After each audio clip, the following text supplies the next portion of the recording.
Então, senhores, vamos continuar aqui, vamos responder algumas questões aí sobre o estatuto, tá? Agora, no título 2, né? Então, questões sobre o título 2 que a gente viu anteriormente aí em aula.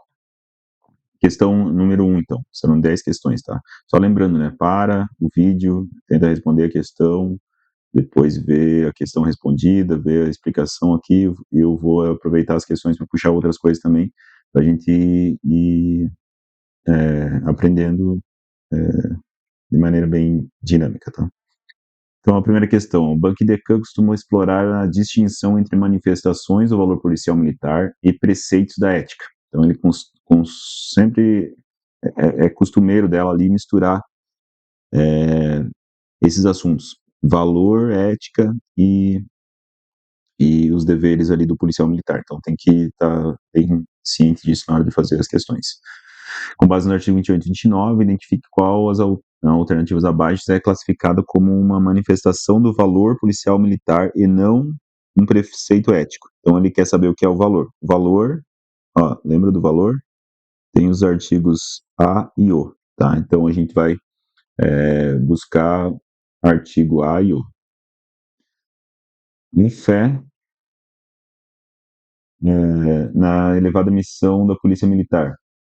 Então, começa com A, artigo, né? Então, está aqui nosso gabarito.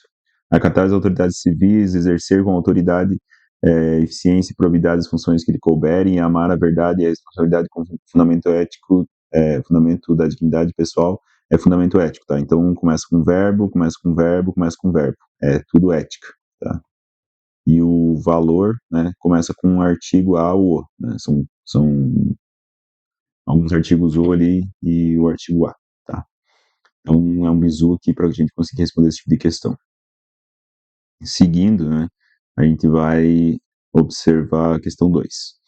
Sobre as restrições comerciais e empresariais, né, que o militar tem.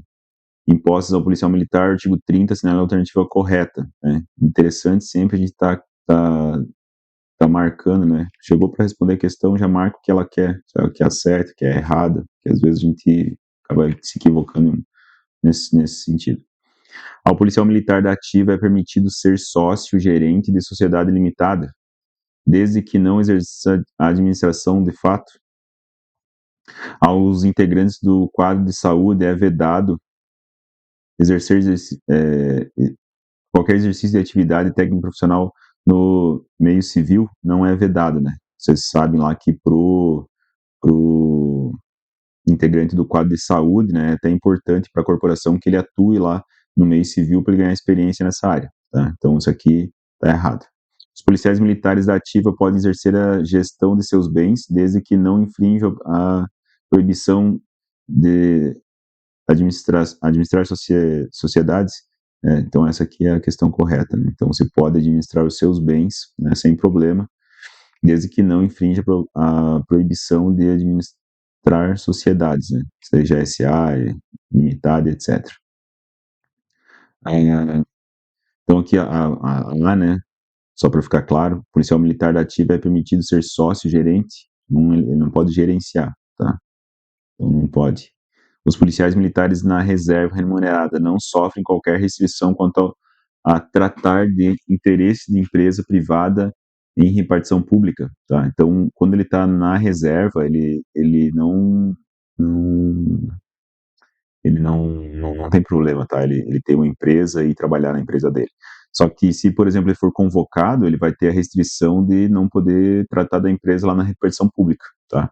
Além disso, tem a restrição lá de você usar a sua designação hierárquica, né? Então, você não pode usar a designação hierárquica para tratar de assunto comercial. Então, é, não sofrer em qualquer situação, né? Tem algumas situações que ele sofre. Então, em algumas, né? Se tivesse aqui, em vez do não, tivesse a palavra algumas, né? Essa questão estaria certa. Mas por ter sido taxativo, está errado. Seguindo a questão 3. No tocante ao comando e à subordinação, conforme artigo 35 e 41, analise a responsabilidade dos diferentes graus hierárquicos, né? E aí depois, qual das afirmativas reflete fielmente o texto? Então, a literalidade da banca Decan aparecendo novamente aqui. O comando é vinculado ao grau hierárquico. Então, independe da pessoa, ele depende do grau hierárquico. E constitui uma prerrogativa impessoal, né? Reafirmando essa questão aqui de ser ligado ao grau hierárquico, não à pessoa, então impessoal. Então, essa questão aqui está correta. Os cabos e soldados são preparados ao longo da carreira para o exercício do comando da chefia? Não, né? Já viram lá que, já viram a palavra cabo é cabo, né? O pessoal fala que cabo manda mais que todo mundo, né? Porém, não é bem assim, né? O estatuto deixa claro que o cabo e o soldado são elementos de execuções, que é só uma brincadeira interna da corporação. Subtenentes e sargentos atuam apenas na execução de serviço, não é apenas na execução de serviço, né? Eles trabalham apoiando o oficial no comando e também eles atuam na instrução. Em cumprimento de ordem recebida, o executante isenta-se de responsabilidade pelos erros cometidos, respondendo apenas quem emitiu a ordem. Então, imagine que você vai lá e dá a ordem para um soldado bisonho, tá? Aí o soldado bisonho vai lá e executar a ordem, e na hora de executar ele faz tudo errado. Não pode ser culpa de quem mandou, né? Quem mandou, quem ordenou, ele tem que explicar como é que ele quer a ordem, ele tem que detalhar a sua ordem, mas o excesso e a omissão no cumprimento da ordem é responsabilidade de quem está executando, tá? Então cuida com isso aqui. O afastamento do cargo de um policial militar que se torne incompatível com a função pode ser determinado por autoridades específicas. Lá tem duas autoridades listadas no artigo 44, tá? Quem tem competência para determinar esse afastamento? Quem se acha que pode afastar um policial, tá? Então, o governador do estado e o comandante-geral da polícia. É a questão A, o gabarito, tá? Você vai dizer assim, não, mas lá eu lembro que eu li que o comando-geral ele tem o dever de afastar, inclusive, o oficial, né? Algo que a gente destacou ali como sendo algo não corriqueiro, né? Geralmente os atos relativos aos oficiais são feitos pelo governador, tá? Mas no caso de incompatibilidade, o próprio comando-geral pode afastar o oficial. E a gente viu que isso é uma exceção, assim, né? Geralmente quem executa o oficial ali é o governador, tá? E aí não confundo, porque aqui ele está dizendo as autoridades que podem fazer isso. Não quer dizer que é obrigatório que seja o governador, nem obrigatório que seja o comando-geral, né? Na verdade, nos outros artigos ali, determina que o comando-geral faça isso quando ele for incompatível. Mas concordam que se o comando-geral pode afastar um militar, imagina o governador do estado, que é chefe do comando-geral, né? Então, se o comando-geral pode, o governador pode também. Não que seja obrigação dele afastar, mas ele pode, se ele quiser, de acordo com o estatuto. Aí vem o Tribunal de Justiça e o governador, não, né? O secretário de Segurança Pública também não, a não ser que ele esteja cumprindo uma ordem aqui do governador, mas não é isso que está escrito aqui, né? E apenas o governador, não. O comando geral pode também. 5. Quanto aos processos administrativos disciplinares, né? Os PADs, né? Ou se não, os conselhos de disciplina ali e de justificação. O texto estabelece distinção clara sobre quem é submetido a qual conselho. Então, vamos lembrar lá. O oficial, ele é o conselho de justificação, né? Ele se justifica. E o praça, com estabilidade, tá, pessoal? Se o praça não tiver estabilidade, ele não vai para o conselho, ele vai direto para a rua. Tá? Então, o praça depois dos 10 anos de serviço, só quando ele tem estabilidade, tem que lembrar disso aqui. Eu acredito que a gente não destacou isso na hora da leitura lá, mas fica destacado aqui. O praça é só o praça com estabilidade. O praça sem estabilidade, ele não vai para conselho. O praça sem estabilidade vai direto para a rua. Tá? Então, o praça com estabilidade e o praça especial, né, o praça especial, que é ali o aspirante, o aluno oficial, eles vão para o conselho de disciplina, tá? Então é isso que a gente tem que lembrar. Então ele vem destacando, ele quer a correta, ele vem destacando aqui, aspirante a oficial vai para o conselho de justificação. Não, né? O aspirante oficial, ele é praça especial. Então, praça especial, ele vai para o conselho de disciplina. Tá errado. O oficial, ele vai para o conselho de disciplina. Tá errado, né? O oficial vai para o conselho de justificação. Tá errado isso aqui. O oficial para o conselho de justificação, perfeito. E depois ele é julgado pelo Tribunal de Justiça. Sim. O praça com estabilidade, ó. Nota que o praça com estabilidade. Vai para o conselho de justificação? Não, o praça vai para o conselho de disciplina, tá? Então tá errado. Então são essas duas instâncias que nós podemos chamar assim, a banca pode chamar assim, inclusive, né? O oficial vai para o conselho de justificação, o praça para o conselho de disciplina. Depois, essa ação interna ela é julgada lá pelo Tribunal de Justiça do Estado. Lembrando que não tem Tribunal Militar de Justiça no Estado de Santa Catarina. Então, letra B. A 6, sobre o uso de designação hierárquica na inatividade, tá? Então, quando está inativo. Estabelece proibições específicas. O policial militar inativo deve abster-se do uso da designação hierárquica em todas as situações, exceto, né? Então, quando que ele pode fazer uso, né? Então, quando que ele pode usar a designação hierárquica dele? No exercício de cargo ou função de natureza civil, mesmo que da administração pública, não, né? Em atividade político-partidária, muito menos. Em discussão pela imprensa, nossa, discussão pela imprensa, ó, já é um sinal de alerta. Porém, olha o que ele fala depois, por isso que é importante sempre ler a questão corretamente. Sobre assunto de natureza exclusivamente técnica, né? Então, ele está lá na imprensa falando sobre um assunto exclusivamente técnico, e olha ainda, esse assunto foi autorizado, tá? Então, ele é um cara especialista numa área lá, e ele está discutindo sobre aquela área na imprensa lá, foi autorizado que ele participasse daquela discussão, então tá ok, né? Tá certo. E em atividade comercial ou industrial, não, né? Não pode. Então, a resposta certa é a C. Seguindo depois para 7. A banca de cada hora confundir manifestação de valor e dever. Agora a gente já tem o bizu, né? O valor é o A e o O, beleza? E os deveres, eles não são nem A nem O e nem são verbo, tá? Então, a gente tem lá valor, é o A e o O. Ética é verbo, beleza? Esse que é o bizu. Desculpa escrever tudo torto aqui, que eu estou escrevendo com o mouse, tá? Não tenho um pad aqui para fazer a inscrição. E os deveres, né, eles não são nem valor e nem verbo, tá? Só que os deveres, a gente tem que lembrar que é uma coisa intrínseca da pessoa, é da pessoa, é uma coisa que a pessoa tem que ter, tá? Então ele tem que ter, vamos colocar aqui, ó, tem que ter, tá? Ah, esse valor ali para ele representar a corporação. Mas aqui está tranquilo, porque o que acontece? Ele vai falar de valor é A e O. Pois ambos possuem itens muito semelhantes. Assinale a alternativa que apresenta um dever. Então, o dever, ele não tem o A nem tem o O. E não uma manifestação de valor. Aí o aluno vai lá e começa, não pode ter nem A nem O.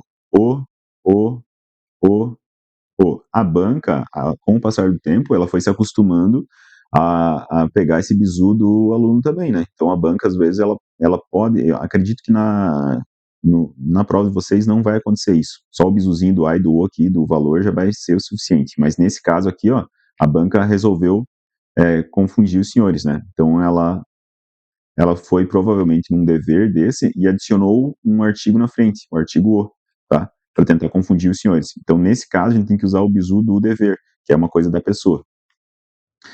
Aí vem o civismo e o culto das tradições históricas, que é uma coisa que a pessoa vai fazer. Provavelmente que não seja essa. O espírito de corpo, orgulho do policial militar pela organização onde serve. O espírito de corpo, até a gente poderia se confundir com o que a pessoa tem que ter, mas daí o orgulho do policial militar pela organização. E aí vem a letra C. A C é o gabarito, tá? Esse O aqui foi adicionado pela banca só para confundir os senhores. Ele não altera o sentido da frase, então não faz mal que eles tenham colocado o O na frente. Mas o culto aos símbolos nacionais é um dever. Por que eu tô falando, tá? O bizuzinho tá aqui do lado, ele vai ajudar os senhores a trabalhar num dia lá. Só que não dá para você pensar assim, não, tem o bizu aqui do valor, da ética é verbo, então eu não vou nem ler o assunto. Eu vou só passar e vou saber que valor é A e O, ética é verbo, e os deveres não é nem A e nem O, nem é verbo, e é uma coisa da pessoa. Aí a banca pode pegar vocês aqui, ó. Então tem que ler lá também mais de uma vez para vocês conseguir eliminar essa questão. E o aprimoramento técnico profissional também é um valor. Então é valor, valor, valor. O que é dever é culto aos símbolos nacionais. Fechou? Então, culto aos símbolos nacionais. 8. Sobre o acúmulo de infrações e a aplicação de penas. Analise o disposto no artigo 42, parágrafo 2º, no caso de concurso, né? Então, se fez uma M muito grande, tá? E aí, essa M muito grande, ela é tanto transgressão quanto é um crime. É as duas coisas. Você conseguiu ser enquadrado nas duas coisas, tá? Nesse caso, quando se fez as duas coisas, o que acontece de acordo com o artigo 42, tá? É isso que ele quer saber.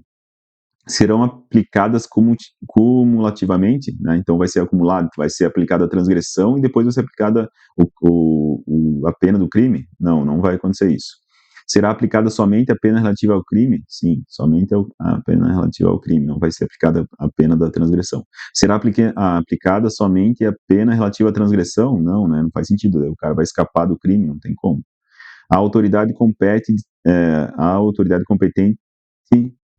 decidirá a pena a ser aplicada? Não, ela não tem discricionariedade para escolher, né? Ela vai aplicar o crime, logicamente. Fechou? 8. Vamos para 9 agora. No artigo 47, trata do regulamento disciplinar.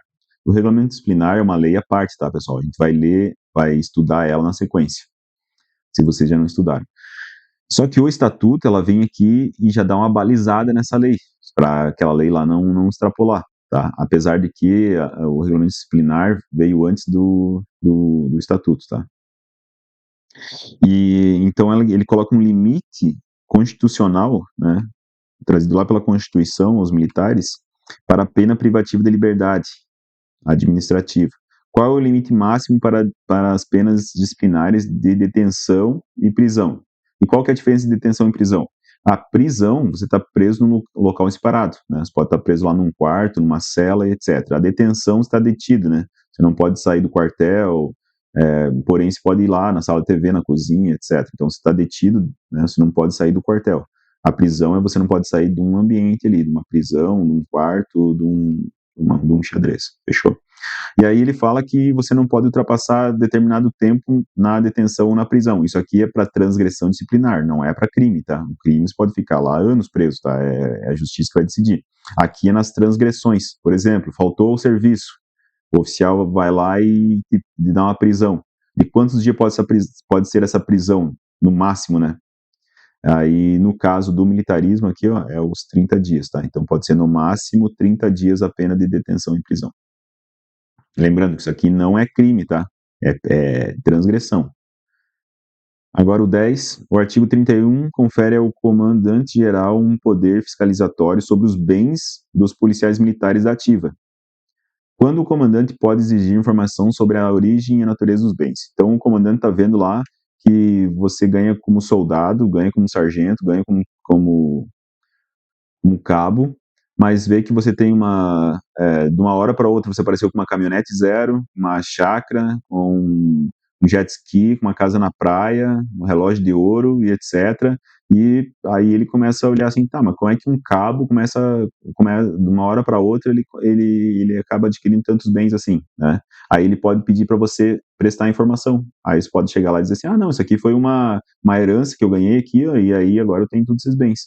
Né? Agora, se ele não conseguir comprovar isso pode ser um indício de uma transgressão ou de um sinal de que essa pessoa está obtendo esse dinheiro de maneira ilícita, tá? Então, quando que o comando-geral pode pedir isso, tá?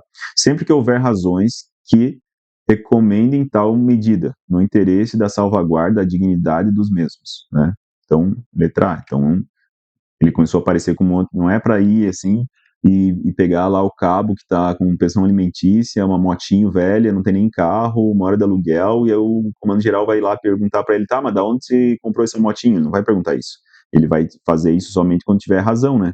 Aí essas razão é esse acúmulo de patrimônio sem repentino. Sempre que o policial militar foi promovido, não. Anualmente, até tem uma situação dentro da corporação que eles pedem essa declaração anualmente, mas não é o caso desse artigo.